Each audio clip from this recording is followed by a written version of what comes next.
Nation. We are here to announce the results of a special examination by my office into the operations and practices of the Kentucky Department of Criminal Justice Training, or DOCJT, and the Kentucky Law Enforcement Foundation Program Fund, we also know as KLEF. Now, joining me here today are John Tilley, Secretary of the Justice and Public Safety Cabinet, and Representative Denny Butler, who represents the 38th House District in Louisville. Now, both of these gentlemen approached our office requesting we conduct a special examination of KLEF and DOCJT. Now, of course, I've told this story many times, but shortly after I was elected as auditor, Representative Butler approached me with his concerns regarding how KLEF funds were being spent and the fact that it had not been audited at all.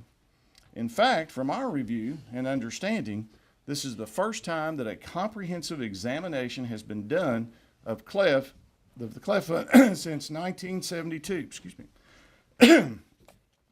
We found in fiscal year 2016, DOCJT receives $67.6 million in KLEF funds, which comprises 98% of DOCJT's total revenue. Now, our auditors spent roughly 5 months reviewing data and conducting interviews, and the resulting report outlines 10 findings regarding both KLEF and DOCJT. Now, this report will be referred to the Executive Branch Ethics Commission for their determination as whether there needs to be further investigation. We discovered that DOCJT was circumventing state law and regulations on both procurement and hiring. We identified hiring and contracting practices that led to potential conflicts of interest, and we found numerous examples of excessive and inappropriate spending, particularly given that the KLEF funds should be used only for specified law enforcement purposes. Now, of course, before we get into the specifics on the findings, I want to briefly give some background as it regards to KLEF. The general fund created the KLEF fund in 1972 with the goal of strengthening Kentucky's law enforcement agencies, which in turn would strengthen the Commonwealth's enforcement of the law as a whole. The funding of KLEF comes from a surcharge placed on property and casualty insurance in Kentucky. The surcharge was increased in 2010 from 1.5% to 1.8%. A portion of the surcharge revenue also funds the Kentucky Firefighters Fund program as well. One of the original objectives of KLEF was to attract and retain qualified law enforcement officers by providing a stipend or incentive payment to officers who meet certain training requirements. Now, by statute, KLEF funds are restricted to use for the purpose of improving training and providing incentive payments to law enforcement officers. The yearly incentive payment amount for officers was $3,100 in 2001, and it had not been increased until earlier this year after Governor Bevin included it in his budget and the General Assembly raised the amount to $4,000. Now, because of the increase of surcharge rate on insurance policies in 2010, the amount of KLEF receipts significantly increased in the following years. In spite of that increase, there was no change in incentive payments until the 2016 legislative session. We also found no analysis or documentation to support the need for maintaining the 1.8% surcharge to cover necessary KLEF expenses.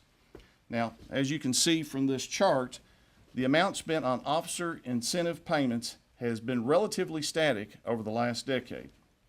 Meanwhile, KLEF funds have been used to cover operating costs for DOCJT and debt service payments for DOCJT occupied buildings, which have notably increased in recent years. Now, additionally, since fiscal year 2013, more than $56 million has been swept or transferred from the KLEF fund to Kentucky's general fund and used for other budgetary needs. Now, by statute, the insurance surcharge is supposed to be set by the Department of Revenue based on estimated budgets for KLEF and Firefighters Fund. Our examination revealed that in practice, the rate has been considered only on a budget cycle basis and determined by the Office of the State Budget Director. Now, because CLEP funds are restricted and intended for specified law enforcement purposes, the rate should have been based on the amount of funds needed to accomplish those specified purposes. Now, if a large surplus consistently remains, then consideration should be given to reducing the surcharge rate, or, as we saw in the 2016 session, benefits to law enforcement officers can be increased. Now again, because CLEP funds are restricted and designated for specific law enforcement purposes, it is important that the use of these funds be carefully scrutinized. Our examination revealed multiple management issues at DOCJT and questionable spending of CLEP funds, which are detailed in this report. We discovered that DOCJT was utilizing contracts with EKU that allowed them to circumvent a variety of state procurement and employment laws. Both contracts state that they are needed for exigent circumstances, but in practice, the contracts were clearly used for routine purchases and regular employees. DOCJT and EKU have a contract totaling $3.4 million in fiscal year 2016 that covers a variety of things, including debt service payments on DOCJT buildings, meal cards, phone service, and a wide range of routine goods and services.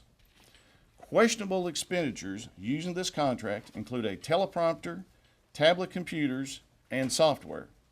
Also, larger expenditures included laser training system and more than $407,000 since 2005 for a leadership training program purchased without competitive bidding. Now, this contract, or a similar one for goods and services, has been in place for a number of years. It allows DOCJT to avoid compliance with state procurement laws and avoid normal state oversight on purchases. For example, every state agency has a small purchase limit set by the Finance Cabinet, and only one vendor quote is required for the purchase up to that amount.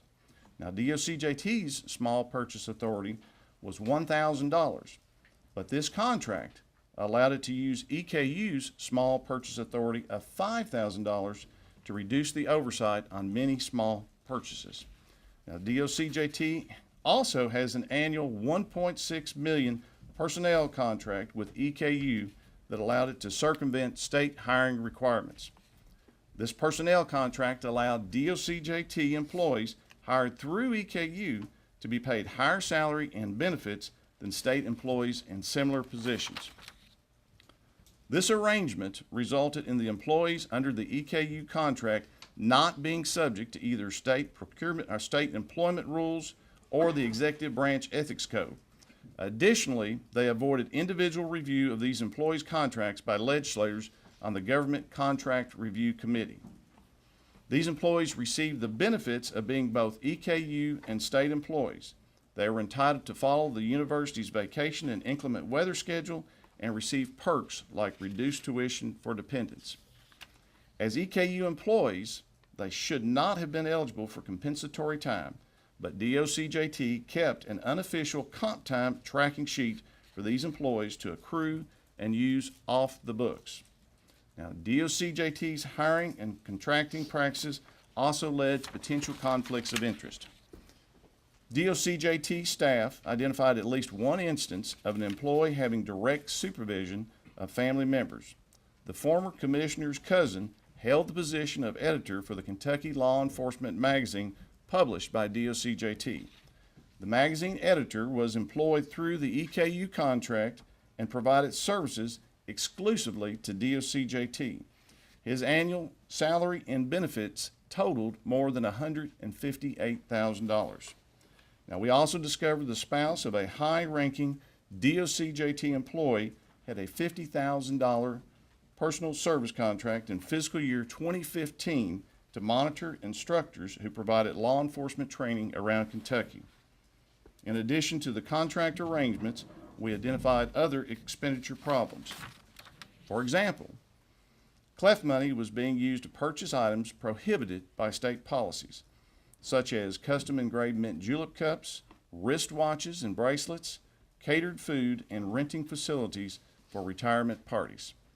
We found several examples of excessive travel costs and use of travel expense vouchers for reimbursement on non-travel related items such as gift baskets, coffee, cleaning supplies, lampshades, and flowers.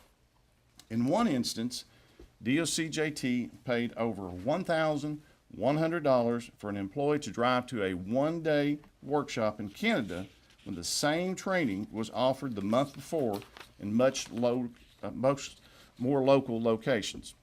Now, we also found excessive spending on the quarterly Kentucky Law Enforcement magazine published and distributed by DOCJT with a cost of more than $500,000 per year for magazine staff, printing, and shipping costs charged by an outside vendor. That total cost does not include other magazine-related expenses for travel, photography equipment, or software. We recommend DOCJT carefully examine all spending of CLEP funds and explore ways to more cost-effective on necessary expenditures. Now, shifting gears just for a moment from expenditures, we also discovered significant confusion over ownership and maintenance responsibilities of DOCJT occupied buildings on EKU's campus. CLEP funds have been used to pay the debt service on bonds issued for building construction and also to pay for maintenance and repairs. For example, over $2 million in CLEP funds has been spent on HVAC repairs in one of the buildings.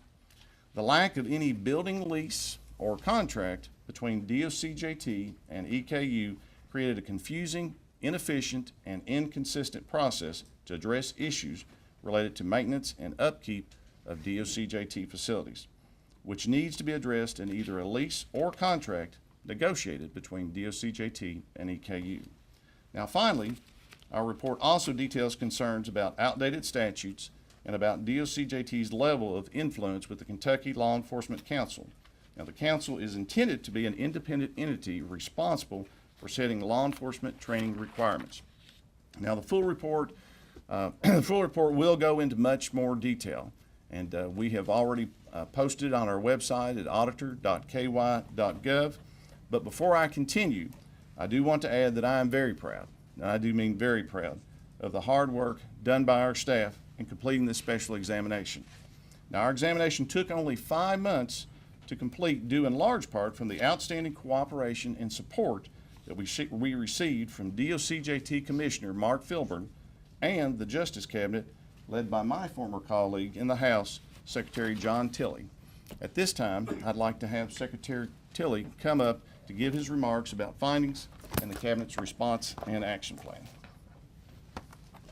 Thank you, Mike. Appreciate it. Thank you. Well, obviously, we'll start with that thanks to Auditor Harmon and his team for exceptional work and dedication through this process and this special examination. His staff, of course, has shown a great deal of professionalism and expertise, and I cannot overstate how valuable this audit is to our operation moving forward. It's clear the auditor shares our dedication and this administration's commitment to protecting the public resources that are so invaluable to our men and women in law enforcement. So again, thank you, Mike. Appreciate you. I also want to thank Commissioner Filburn. Could you stand, Mark, to the extent people don't know you yet? Thank you, Mark. He's been a stalwart in this process, a guy that's spent 30 years in law enforcement, has been instrumental in realigning the priorities of this department to meet the new values and standards of this administration. So along with him, I also want to thank your staff, Mark, Commissioner. Their enthusiasm and commitment to their duties in this transition is pivotal. I've spoken to many of them, as you know, personally, and they are eager to turn the page on this and embrace a new way of doing business. So thank you, Mark. This year, both the Justice Cabinet and DOCJT, as I said, have undergone a pivotal transformation in our leadership and our values. And one of our top priorities during this period has been ensuring that DOCJT operates with the highest degree of transparency and accountability possible. So we requested this audit, as you know, back in April because we had found too many signs that the previous administration had not lived up to those standards. In fact, some of those initial discoveries were so troubling that after discussing them with the governor, he suggested and urged that I send my deputy, John, if you would stand up, John Great, down to Richmond to watch over the department as acting commissioner. He did that for 30 days and proved to be an invaluable thing.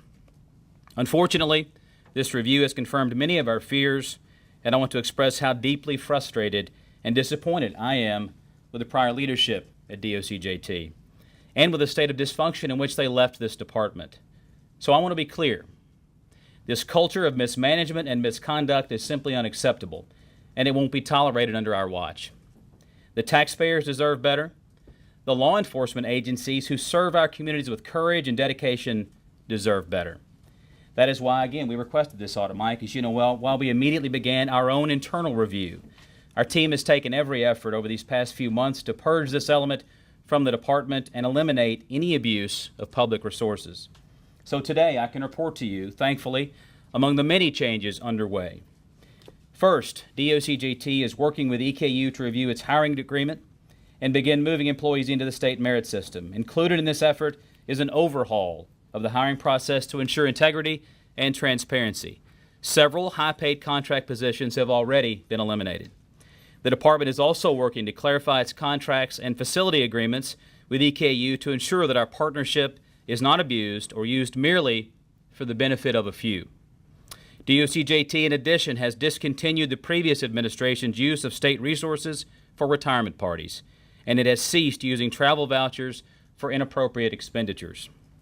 Perhaps most critically, our new administration has proven its commitment to using funds from KLEF for the benefit of law enforcement. I think that bears repeating. This administration is committed to using KLEF funds for the benefit of law enforcement. To our police agencies, you should know that you have new partners that you can count on to protect your interests. And I want to praise and thank the governor as well, because thanks to his hard work, certified peace officers across the state are receiving their first training incentive raise in 15 years. Their first training incentive raise in 15 years. That is how the KLEF Fund is supposed to operate, and that is the type of approach that will define our values going forward. And with that, I think it's only right now that we introduce Representative Denny Butler, who I came to know well while serving in the General Assembly along with Auditor Harmon.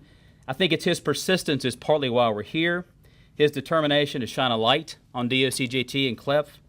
And on a personal note, having spent countless hours with him on a task force which produced Kentucky's heroin bill, I can vouch for his integrity, his determination to always do what's right. And that's why he never let go of this issue, despite some who didn't want him to shine this light on what was happening at DOCJT. So as a retired law enforcement professional himself, I think he has more than a passing interest in the integrity of DOCJT and KLEF. So with that, Representative Denny Butler. Thank you. Good morning. On behalf of taxpayers, the 7,000 plus policemen and their families in the Commonwealth of Kentucky, I want to thank Auditor Harmon, his staff, and Secretary Tilley for their attention to this long-awaited audit. The audit illustrates the need for transparency concerning our tax dollars. Unacceptable practices of the past have to stop.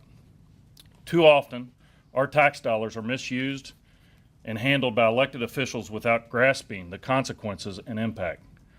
This fund was solely to be used to strengthen law enforcement and protect our communities. The fact it wasn't is the heart of why we need accountability in Kentucky. This examination revealed that in recent years, more than $56 million has been swept from the KLEF fund to the general fund, which becomes virtually untraceable at that point. That is $56 million removed from protecting our families and keeping our Commonwealth prepared. My hope is that this audit reveals to everyone that we must be vigilant and fight for transparency in all of government.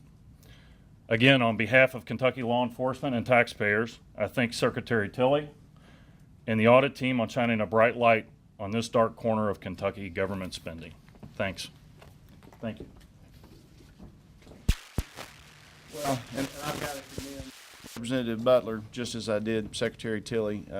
Representative Butler has pushed for and wanted this long before I got here, at least a year and a half to 2 years, to the best of my knowledge.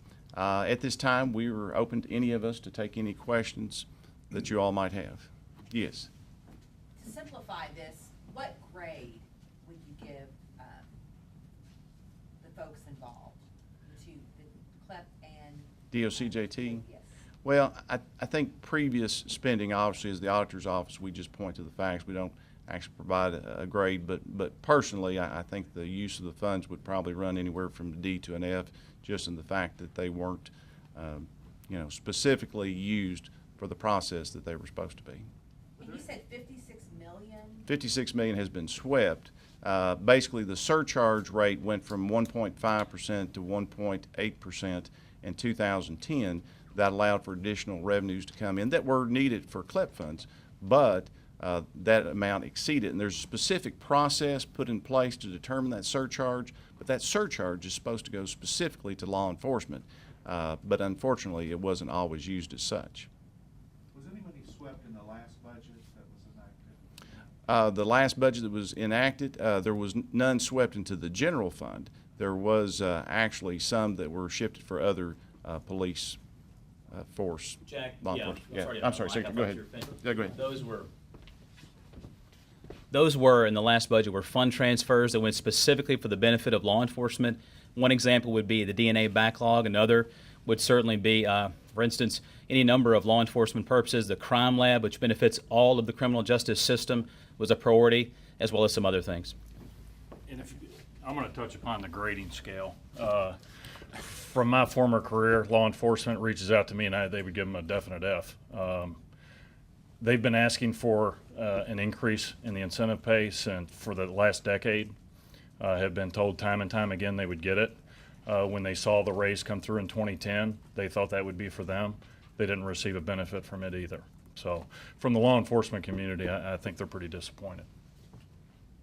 Yes. Auditor Harmon, so the fact that there's a lot more money in this fund Yes. than is needed, I guess, do you think that the state should adjust that assessment? Does it need to be as high as it is? Can it be lower? Would Well- it save people money on their insurance? Right. The process that was put in place obviously was not followed. I think from a standpoint, there's two different options for that. One of them, as we discussed, you could lower the rate, and that needs to be discussed, or if there's additional funds available that can go to law enforcement. Either of those would be appropriate, and that's a decision for the governor as well as the General Assembly. Why go to the Executive Branch Ethics Commission and not go to a law enforcement agency when you feel as though state rules were not followed in hiring practices and there are other questions that you have? Well, we looked at all the information to determine whether or not where we should refer it. And obviously, other agencies can go more in depth if they want to. But from the standpoint of what we saw, we only saw evidence that would allow us to refer that to the Executive Branch Ethics Commission. So, Do you feel that laws were broken in this? based on the information that we saw, we believe that they were using these agreements or arrangements to circumvent the spirit of the law, and that's why we have referred it to the Executive Branch Ethics Commission. Are you basically saying it didn't rise to the level of criminal behavior? The information that we had identified, that's not to say that there wasn't other, but we did a very in-depth special examination, and we did not see anything that would indicate that. Is there any implication or inference that EKU was acting improperly or unethically? We have not made that assertion in this particular audit, and I and my staff have spoken with President Benson, and obviously, and of course, Secretary Tilley can speak more to that, but it's my understanding they've already been active in correcting some of these particular items. You can speak more fully. But the implication of your answer is that there was some wrongdoing on their part. Am I correct? Something needed to be corrected. Something did need to be corrected. Something did need to be corrected, yes. And that has been one of our priorities, Ronnie, to look immediately at those things we could correct. Even before the audit was complete, my budget director's here, and he, along with Deputy Secretary Great, we had heard some of these rumblings, but our own internal audit revealed things we didn't hear, like some of these contracts with the university. And I can't suggest any particular intent to do wrong, but what I can suggest is that it was incredibly sloppy. And not only that, but when we don't know who owns a building that has a sign on it that says DOCJT that's on the campus at Eastern Kentucky, that presents a whole host of its own problems. And that's what we're having to work through now. And so that, to me, is unacceptable. And that will not happen under the Cabinet's watch. Did you reach out at all to the former administration to get their response to Are you speaking to the former commissioner or? Former commissioner, former secretary. The former commissioner had already departed before we began our process, so we did not have the opportunity to speak to him. And Secretary Tilley, I know you blamed a lot of the problems on the prior administration. According to the report, some of the excessive and unnecessary spending happened as late as April 2016, which I believe that was well into your tenure. How do you explain that?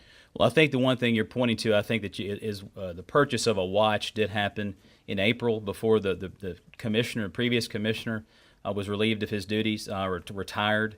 And we sent a new commissioner to Frankfurt shortly thereafter, to Richmond from Frankfurt via Frankfurt. So I think you can point to that as something we had not discovered at that time with our internal review, and that will not happen going forward. Representative Butler, was this, correct me if I'm wrong, was this issue one that prompted you to switch parties earlier, your frustration over this, the lack of an audit and the lack of giving answers? Sure.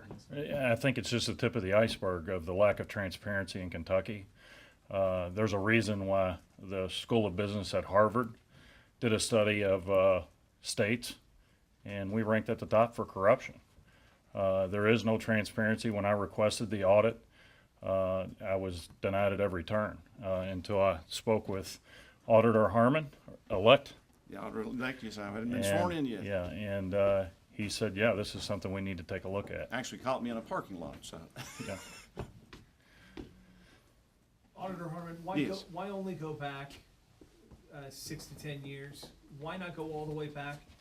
Representative Butler had pushed for an audit. Right. This is what you're calling an examination. It's not a deep dive into the books, and it only goes back 10 years. Well, certain items we can look at, certain items due to record retention. Obviously, we can't go as far back as we would like.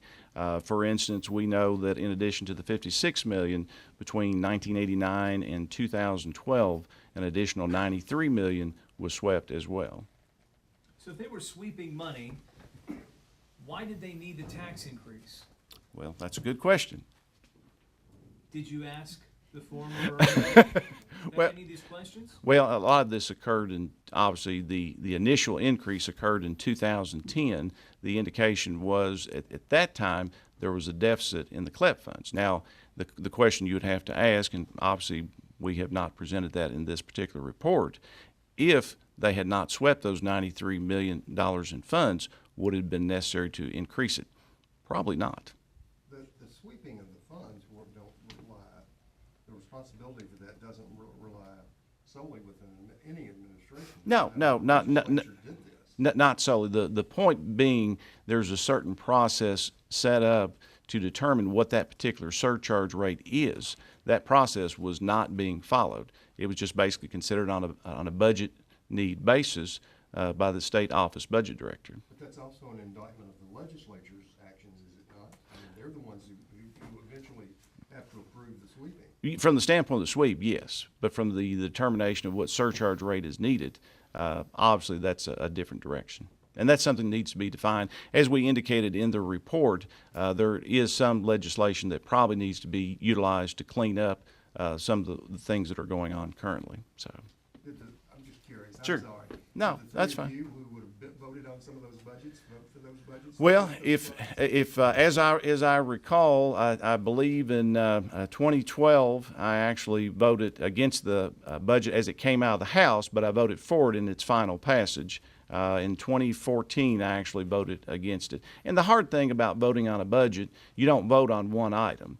You vote on the budget in its entirety. So you have to basically look and see whether or not the budget as a whole is positive or the budget as a whole is a negative. And in 2014, yes, I did vote for it.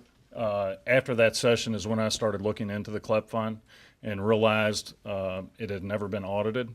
This is after we go through a budget process for a budget review of the KLEP fund, and the former commissioner showed up and secretary showed up and didn't have any information on their budget because their budget guy was in Florida.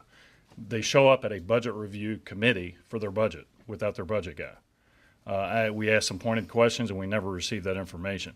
I think this goes to show that we need transparency in government.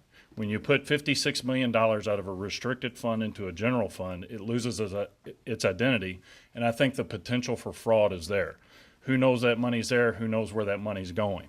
And I think with the events that are happening later today, you have a former top official of the last administration getting sentenced, and another one pleading guilty. So the potential is there. We need transparency, or this is going to continue.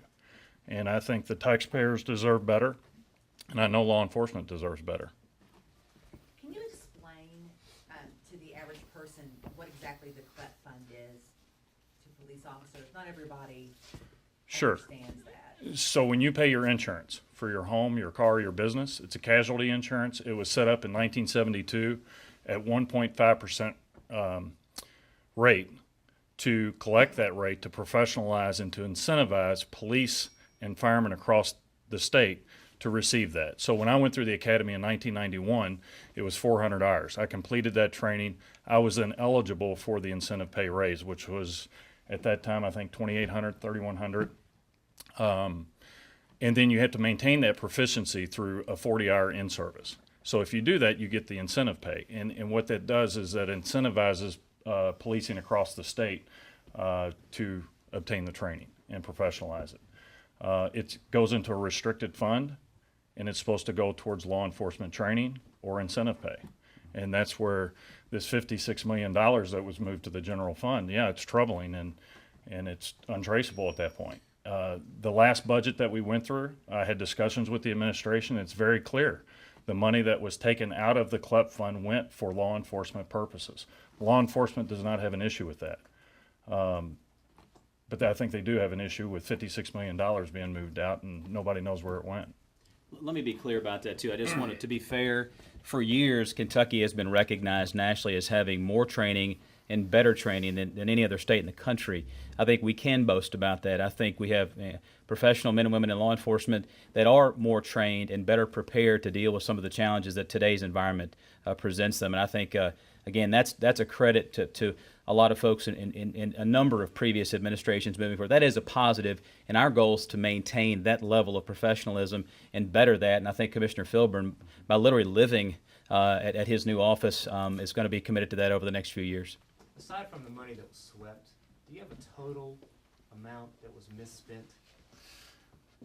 To my knowledge, I don't think we've necessarily assigned that. Obviously there were items that we thought were not spent wisely, mint julep cups, wristwatches, things along that lines. Obviously, in some of the larger items, you look at from a standpoint without a lease agreement or an arrangement between DOCJT and EKU, that just brings little clarity over who owns the building, who's responsible for the building. So it's important. In that particular case, they ended up having to spend $2 million on their HVAC to make sure that they had a functional building. So it could be millions of dollars depending on how you look at it. Who was the senior official whose spouse had a $50,000 job? That was Thor Morrison, if I remember correctly. And was the spouse qualified for that job? I don't know. Secretary Tilley, can you speak? I think she doesn't work for us now, so I think you'd have to ask the previous administration, the previous secretary, the previous commissioner, that question. I don't know her. I did not hire her. Do you expect any other personnel changes? You got a new commissioner, a new staff, in light of these findings? I think you could ask Commissioner Filburn that. I will tell you this. We are hard at work every day. I know I have personally vetted a number of candidates to fill out his staff there. When he took that job, he was down to a very bare-bones staff and has still not rebuilt that to a level. We're talking about training 7,000 law enforcement officers. That is a full-time operation. 11 buildings on that campus that keeps the wheels of justice spinning in law enforcement. So I think that's a question you can direct to him, certainly. Representative Butler, you put a lot on the line with this audit. This is one of the reasons you switched parties, switched from your father's party to the Republican Party.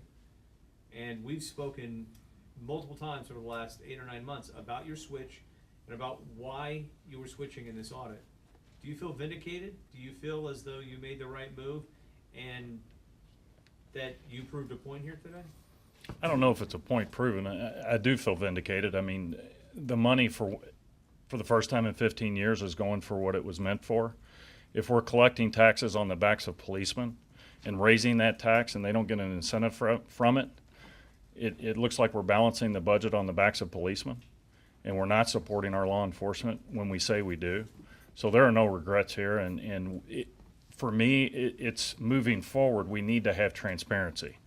You know, as for the $56 million, it's kind of like the Longmire case. You know, that came about only because somebody stepped up to the plate and said this is wrong and worked with the FBI. If anybody out there in the public knows any information about this money, the $56 million, call the FBI. Or moving forward, if they have information, call the FBI. You know, I think the administration and I think legislators want transparency in our government. I know the taxpayers want it. I know that Auditor Harmon says they didn't find anything that rose to the level of criminal behavior in the audit that they did, but do you believe there was criminal behavior? I think there's a potential for it. I mean, when you move $56 million out of a restricted fund, it loses its identity. You could have contracts, pay-to-play contracts, you know, whatever. The possibilities are endless. It's untraceable at that point. Moving forward now, I think we have checks and balances in place so this won't happen again with this fund. You know, but there's transparency. I mean, it's just the tip of the iceberg. We have to have transparency in our government. I'm sorry, but I'm having trouble understanding the 56 million and the potential for, once it's moved into the general fund. So it would be no different at that point in terms of potential for misuse than any of the $10 billion in the general fund. Is that not correct?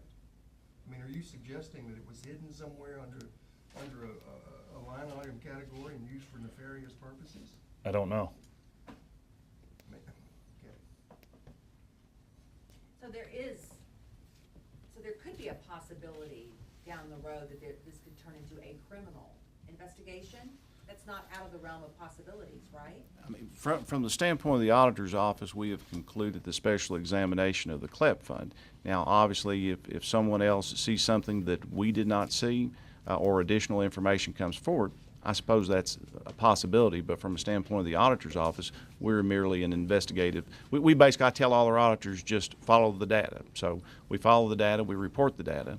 And so, I mean, it's always a possibility, but from our standpoint, this concludes, you know, the KLEP fund audit. So what agency would that be? Because it seems like law enforcement here in Kentucky, there could be a conflict because it involves Right. KLEP fund. Well, I mean, from a standpoint of audits that we refer to very different organizations. We've referred to the Attorney General, we referred items to the FBI, we've referred, you know, to the Department of Revenue. So it would just really depend in that regards if someone saw. It would depend on the information that came forward. Any other questions? Thank you. Thank you all. We appreciate your time. Thank you. Thank Denny, you. good to see you. Secretary, thank you. Good to see you. Good to see you.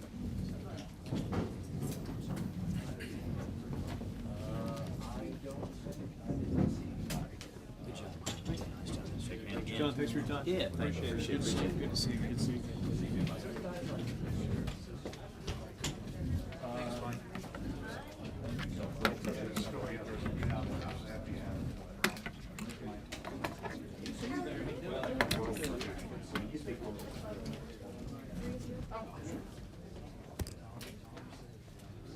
Wait, is this out?